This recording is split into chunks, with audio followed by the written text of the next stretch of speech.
Great. Okay, so you heard Gerd Gigerenzer, I hope. I couldn't because of class, but one of the things he talked about was the idea of heuristics. I'm sure he talked about heuristics. And that's the positive side. The negative side is that these heuristics can lead to cognitive illusions. Confirmation bias is perhaps the most famous. If you look up the list in Wikipedia of them, oh dear God, it's like 200 different illusions. Now, how many are there really? 40 of those are actually memory phenomena. So I think there's a lot of cleaning up that could be done there. And I think that these are basically the price we pay for the flexibility of heuristic reasoning.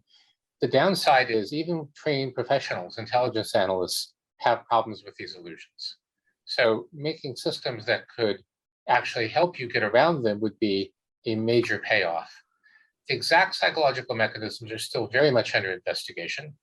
And what I'm trying to do is understand them computationally, both to make a more concise theory, to be able to create AI reasoners that complement humans, that, for instance, don't have confirmation bias, also to figure out how to make AI reasoners that are more flexible.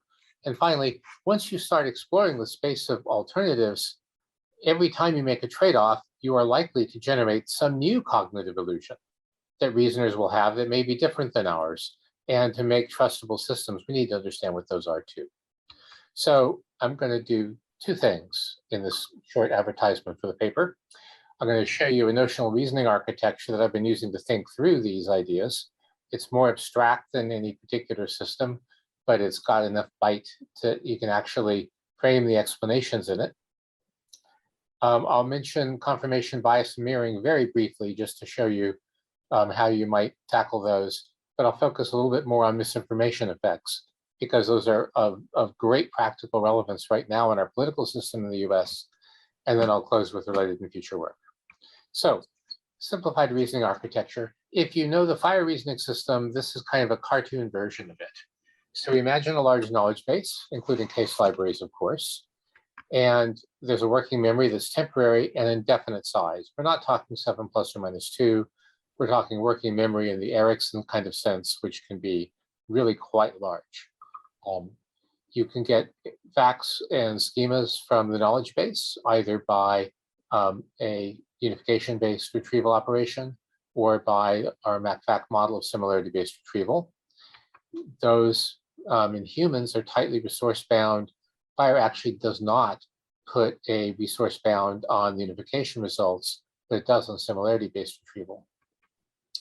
And of course, for learning, you can store away facts that you figured out and explanations for them and episodic memories. And everything inside the working memory has its derivation tracked by a truth maintenance system.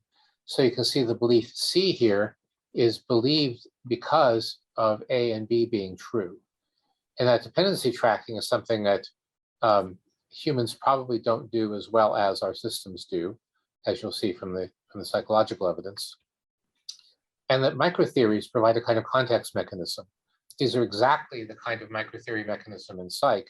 It turns out if you're going to do complex reasoning with counterfactuals, alternatives, quotation, quantification, you really need a context mechanism like this.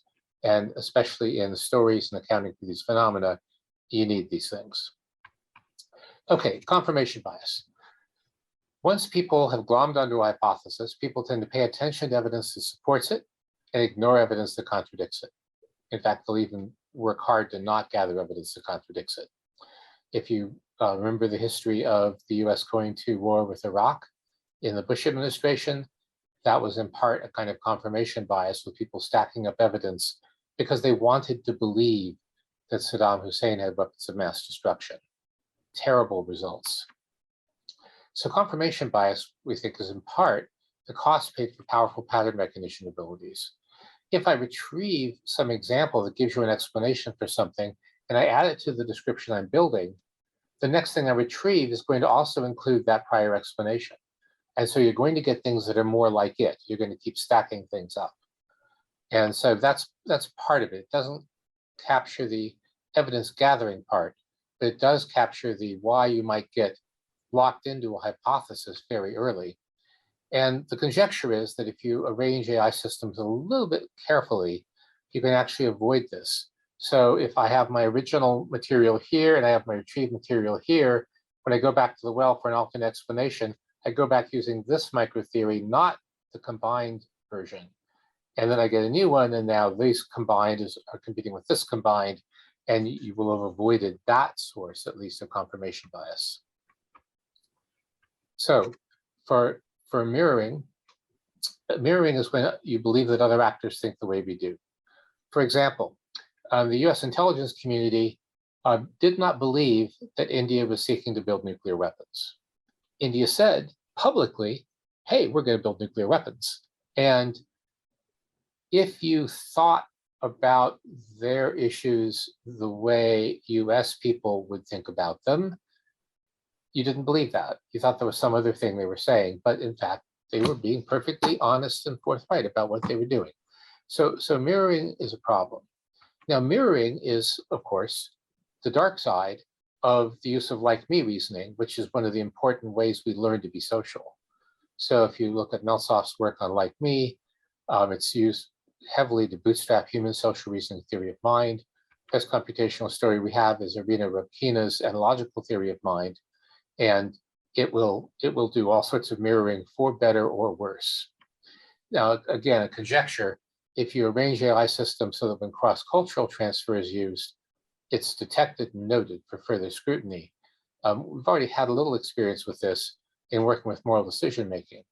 If you look at Murtaza Degani's model of moral decision-making, by basically using different case libraries to represent different cultures, you could actually simulate the results of a moral decision from one group versus another and not have the two get mixed up. Now, the thing I want to focus on is the misinformation effects problem. So there's a whole constellation of things here, and it's very interesting and complicated. Here's a very simple one. So David Rapp and his student Salovich showed the following.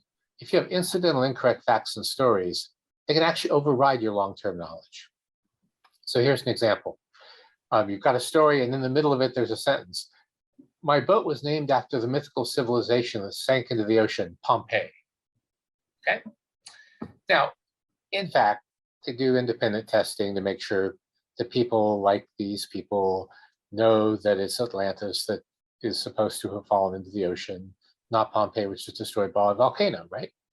So what do people answer in their experiment? Well, this will depress you if you haven't looked at psychology much. It will not surprise you if you have. If you ask afterwards, what civilization sank into the ocean? Some answered Pompeii. Sad. Some answered Atlantis, but more slowly than people who received a story without the misinformation. And some answered Atlantis with no speed difference. Okay, so these are three very different behaviors, right? What's going on? What do we think is happening here? Well, so here's one possible explanation. First, there's some psychological evidence that facts, when you're reading them in stories, actually do get stored into something like microtheories. There's actual evidence for you read this story, things get contextualized into a unit, and that's moved around in memory in a coherent way. So that's already pretty cool. Now, suppose there's individual differences in vetting new information. So if you bet heavily on input, then you're either going to not store Pompeii, or you're going to store it as marked as incorrect. And that's going to be the case where someone gives you the right answer without any slowdown whatsoever. Vetting on retrieval. Well, the question causes them to retrieve two things. One, the memory of the story in their working memory. In fact, we think there's a analogical generalization system in working memory too. And then there's also the correct version in long-term memory. You get both of these answers, you end up having to compare them and figure out which is best. That takes time. That explains the slowdown. Okay. And the final, no vetting, you retrieve the incorrect answer from working memory. It's fast. You got your answer. You didn't want to spend much effort on that problem anyway, and so you're done. It's very simple. Incorrect. Okay. So that is one possible explanation. Of course, with cognitive modeling, you get an explanation, not necessarily the explanation, until you do a lot more experiments and can push the phenomena around a lot more. But here's one thing that's very interesting. So in some of these experiments, they did not ask the question immediately. They asked later, like 2 days later. Now, why might that actually happen?